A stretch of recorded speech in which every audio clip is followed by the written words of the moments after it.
por Zoom. Él es don Esteban Smulewicz del Centro de Estudios del Desarrollo y él va a exponer sobre Estado unitario y descentralizado. Estamos comunicados con don Esteban, ¿no es cierto? Sí, efectivamente, presidente. Buenos días, don Esteban. Bienvenido a esta comisión y le ofrezco la palabra. Le recuerdo que las reglas de funcionamiento de esta instancia es que usted va a disponer de 10 minutos para una exposición y luego habrá la posibilidad de preguntas e intercambio de opiniones con los consejeros y comisionados. Tiene usted la palabra, don Esteban. Muchas gracias, señor presidente, y por su intermedio agradecer la oportunidad presentada por esta comisión y a las consejeras y consejeros. Si me lo permiten, les voy a compartir una breve presentación que esquematiza algunas de las ideas que hemos trabajado en conjunto muy amplio de expertos en materias constitucionales, de políticas públicas, económicas incluso, en materia de descentralización, así como también algunas ideas que se han trabajado al alero de la Fundación Chile Descentralizado, la Asociación Chilena de Derecho Constitucional, el mundo universitario en general en esta materia, dentro del tiempo que disponemos y sin perjuicio de las preguntas y comentarios que ustedes pudieran tener. Lo primero, muy brevemente, es reconocer algunos hechos vinculados al centralismo en Chile, ¿cierto? El problema que se busca abordar con la propuesta de Estado unitario y descentralizado. Si uno mira los datos a nivel internacional, cuando se comparan estados que no son federales, sino que son unitarios o regionales, que tienen distintos tipos de descentralización, niveles de descentralización, Chile aparece en un nivel muy bajo en materia de lo que se denomina autoridad regional. Significa autonomía regional y la capacidad de los territorios regionales de participar en las decisiones de corte nacional. Un gobierno compartido también se denomina. Y aquí coloco en rojo comparando con dos estados, ya se mencionaba incluso en alguna exposición anterior, y tienen características análogas a las nuestras, que son comparables. Hay otros que no son comparables y quizás es más difícil relacionarse con ellos, digamos, desde el punto de vista del proceso constitucional, pero si miramos Finlandia y Francia, son dos estados unitarios con algún tipo de cultura jurídico-política, con algún acercamiento a nuestra tradición, por cierto, Francia, Finlandia un poco menos, y con distintos niveles de descentralización, pero claramente mucha más autoridad regional que Chile. Y lo propio ocurre cuando se mira a la autonomía local.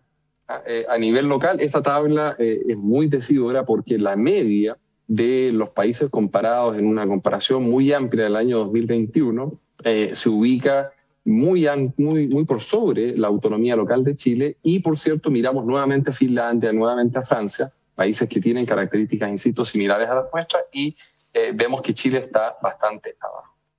En consecuencia, se propone entonces, ¿cierto?, la fórmula del Estado unitario y descentralizado. Pero lo cierto es que, y eso está, ¿cierto?, lo sabemos en las bases del proceso y luego es recogido por la propuesta de la Comisión Experta. Pero lo cierto es que a nivel comparado existe un amplio abanico de fórmulas para consagrar institucionalmente el Estado unitario y descentralizado. ¿Cuáles son, a mi juicio, los elementos decidores desde el punto de vista teórico para hacer una evaluación de los aspectos positivos y los aspectos a mejorar de la propuesta que actualmente nos encontramos deliberando?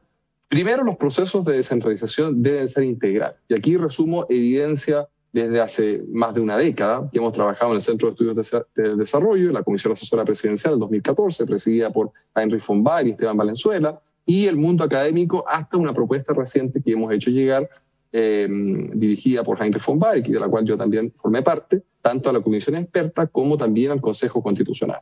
Entonces, lo primero, los procesos de descentralización deben ser integrales, es decir, mirar a la dimensión política, la dimensión administrativa y la dimensión financiera de una manera conjunta. Y yo creo que eso es algo que avanza bastante bien la propuesta de la Comisión Experta.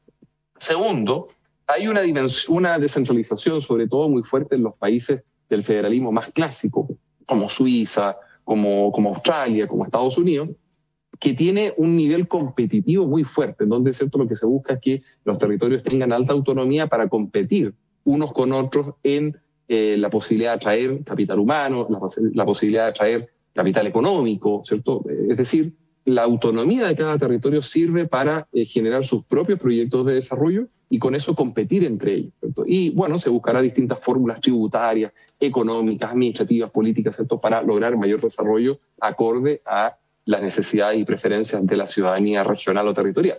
Pero hay otra fórmula que es muy propia, por ejemplo, de Alemania, pero también más recientemente del sistema político canadiense, por ejemplo, que la ha desarrollado bastante bien. Pero Alemania es el país clave en este sentido, que se denomina la descentralización cooperativa y que es la que ha estado relacionada con mejores indicadores de bienestar y cohesión social. También los países escandinavos. Si miramos los países escandinavos y a los Países Bajos, estos tienen un nivel de descentralización en el marco de estados unitarios que tiene alta cooperación. Y la cooperación, lo vamos a ver más adelante en un momento en materia de propuestas, se relaciona con la cooperación interinstitucional, es decir, entre los distintos niveles de gobierno. Bien, hay una cooperación horizontal, ¿cierto?, entre el Ejecutivo y el Legislativo, pero eso no es materia de mi presentación, sino que la cooperación interinstitucional vertical, o yo prefiero llamarla multinivel, es decir, entre el gobierno nacional, los gobiernos regionales en nuestro caso, y los gobiernos locales, por un lado, ¿cierto?, la cooperación entre las instituciones, pero también, por otro lado, muy importante la cooperación entre el gobierno y la sociedad civil, el Estado y la sociedad civil, lo que se apunta más adelante con el nivel de participación. Porque hay una participación de corte individual que tiene que ver con los procesos electorales fundamentalmente, o de participación ciudadana semidirecta, pero también hay participación a través de la sociedad civil y es la que produce a nivel de la experiencia comparada una mayor descentralización cooperativa, porque las entidades que representan a la sociedad civil, desde los trabajadores, desde las asociaciones empresariales, desde los grupos de interés, se conectan a nivel de distintos tipos de consejos deliberativos y consultivos con los gobiernos regionales y locales de una manera muy profunda, y eso permite avanzar mejor el éxito de la eficacia y de la eficiencia de las políticas públicas. Y por último, es muy importante no desconsiderar, tener muy presente la dimensión del desarrollo territorial equitativo o equidad territorial, sobre todo en países como el nuestro, que la realidad al día de hoy, históricamente, es de una alta disparidad territorial. En algunos comentarios anteriores se ha hecho mención de los aspectos positivos de la propuesta. Y con esto, ¿cierto?, voy pasando a la tercera parte de mi presentación, que es el fondo realmente de esta presentación, el balance de la propuesta. Los aspectos positivos yo creo que son ampliamente conocidos. Por razones de tiempo no voy a referir, pero les he hecho llegar una minuta escrita que estará a disposición prontamente de todas y todos ustedes, que enuncie, ¿cierto?, aquellos aspectos positivos que la propuesta que actualmente se está discutiendo nos merece. Que yo creo que son un avance muy significativo con respecto a la Constitución actual, al tiempo que recoge, ¿cierto?, las mejores tradiciones y los mejores elementos de nuestro constitucionalismo democrático hasta el día de hoy. Entonces quisiera referirme a 3 o 4 puntos de mejora que quisiera compartir con ustedes, sin perjuicio de otros aspectos que también pudiéramos conversar si ustedes quieren. Primero, un hecho fundamental que genera un efecto muy importante desde el punto de vista institucional del sistema, sobre todo regional. No me voy a referir mucho a los gobiernos locales porque yo creo que en eso hay propuestas ampliamente conocidas, hay un nivel de avance significativo. La Constitución de 1980 y sus reformas amplió bastante la autonomía local, pero en donde nos hemos encontrado con un elemento menos desarrollado, si se quiere, por lo menos a nivel constitucional, por cierto, es a nivel regional. Y es donde yo creo que debiéramos colocar una especial mirada sin prejuicio de la importancia que tiene reconocer la autonomía, como ya se hace, del nivel local, sus competencias, etc. Pero si nos centramos en el nivel regional, ¿qué creo yo que pudieran ser los elementos institucionales a mejorar la propuesta? Primero, el hecho de reconocer la elección directa de autoridades ejecutivas unipersonales, que se denominarán, ¿cierto?, gobernadoras o gobernadores regionales, tiene consecuencias sistémicas muy importantes para el conjunto de la descentralización a nivel regional. Porque lo que está en juego no es algo menor. Desde el punto de vista del constitucionalismo, lo que está en juego es el principio democrático y su efecto sistémico. Quiero decir, ¿cierto?, si es que la forma de gobierno a nivel regional fuera distinta, fuera un mecanismo de designación, fuera un mecanismo de elección directa, fuera un mecanismo parlamentario, fuera un mecanismo colegiado, etcétera, distintas fórmulas de gobierno, los efectos serían diferentes. Lo que estamos conociendo que es coherente, ¿cierto?, con la reforma constitucional del año 2017, las propuestas de la Comisión Asesora Presidencial de 2014, lo que estamos discutiendo es la elección directa de autoridades unipersonales regionales y ejecutivos, presidentes y los ejecutivos del nivel regional, gobernadoras y gobernadoras regionales. En consecuencia, el principio democrático, como lo dice Ernest Kempferter, demanda en este sentido, ¿cierto?, que la descentralización a nivel regional no sea meramente administrativa. Tendría que haber también alguna forma de descentralización política, porque de otra manera se contradice el principio democrático, que es particularmente fuerte cuando hay elección, insisto, directa de autoridades unipersonales que van a tener un mandato muy claro desde el punto de vista de la ciudadanía y además, ¿cierto?, que van a tener un poder ejecutivo denominadas gobernadoras y gobernadores regionales. Ahora bien, a nivel local, la fórmula que se está planteando me parece bastante coherente, porque se reconoce la autonomía a secas, que es incluso lo que dice actualmente la Constitución de 1980 y lo que se dice con respecto a otros órganos constitucionales, para hablar de autonomía a secas. En cambio, la propuesta de la Comisión Experta habla, en el caso regional, ¿cierto?, de autonomía administrativa y financiera, y en consecuencia parece excluir la autonomía política. En algún primer momento nosotros planteamos la necesidad de reconocer expresamente la autonomía política y por lo tanto hablar, ¿cierto?, de autonomía política, administrativa y financiera. Lo más coherente, si uno ve el conjunto de la propuesta constitucional, es hablar de autonomía a secas. Y además, otro elemento importante al reconocer la elección directa de gobernadores regionales es como contrapartida fortalecer las autoridades de fiscalización política y resolutiva, vale decir los consejos regionales. Y ahí yo creo que también hay un amplio ámbito de mejora en la propuesta de la Comisión. El segundo elemento, y voy muy rápido, que es una consecuencia del principio democrático y la elección directa de gobernadores regionales, es la relación entre los gobernadores regionales y el delegado presidencial. Y este evidentemente es un punto muy complejo respecto del cual, ¿cierto?, ahí en la diapositiva ustedes pueden ver los argumentos por los cuales yo creo que esto debe resolverse y debe tratarse con mucho cuidado y con mucha atención. Al respecto hay dos propuestas que hemos formulado. La primera propuesta, que a nuestro juicio sería la ideal, porque es más coherente con el principio democrático, es más coherente con una mejor toma de decisiones y con la fórmula que se estaría consagrando de Estado unitario y descentralizado. Y además coherente con ciertos modelos comparados como Francia y Colombia, por ejemplo, para dar nada más que dos ejemplos de Estados unitarios y descentralizados, es la de mantener a los delegados presidenciales provinciales. Vale decir, ¿cierto?, el presidente de la República desconcentra su autoridad a nivel de las provincias y ahí se produce entonces la función de gobierno interior de la República. Y en cambio, ¿cierto?, a nivel regional se mantienen, por supuesto, las seremías, las secretarías regionales ministeriales, pero el rol de coordinación fundamental recae en las gobernadores y gobernadoras regionales, sin perjuicio de la existencia de, como ocurre en la actualidad, de algún seremi que tenga un rol coordinado. ¿Me permite que lo interrumpa brevemente? Es que ha concluido su tiempo, pero le voy a dar 2 minutos más, por favor, a ver si usted puede concluir su presentación completamente, ¿ya? Muchísimas gracias, señor presidente. De hecho, estamos perfectamente dentro del tiempo, porque la propuesta alternativa, en caso de que no tuviera buena acogida, esta primera propuesta ideal, es la de, obviamente se mantiene, ¿cierto?, la figura del delegado presidencial regional, que, insisto, nos parece que no es lo ideal desde el punto de vista del principio democrático y desde el punto de vista de la mejor provisión de bienes públicos a nivel regional y la coherencia con la figura del Estado unitario y descentralizado.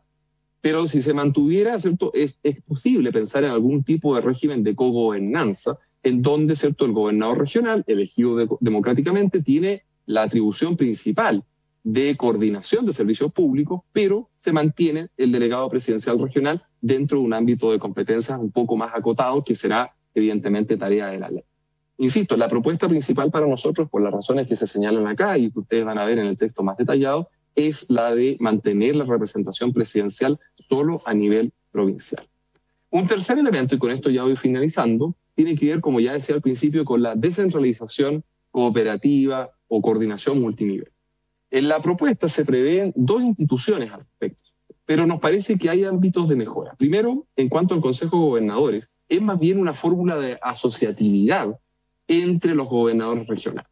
Nos parece que para que sea realmente una coordinación cooperativa multinivel, sobre todo entre el gobierno nacional y gobiernos regionales, tendría que involucrarse al presidente de la República. O sea, tiene que ser realmente un consejo, como ocurre en los ejemplos comparados que he mencionado, en donde esté integrado el presidente de la República y los gobiernos regionales. La particularidad de tener gobernadores regionales elegidos directamente, que no ocurre en muchos países que tienen estados unitarios. Por lo demás, esa particularidad demanda, ¿cierto?, que para efectos de la buena gestión pública, los gobernadores regionales se coordinen con el presidente de la República de manera frecuente.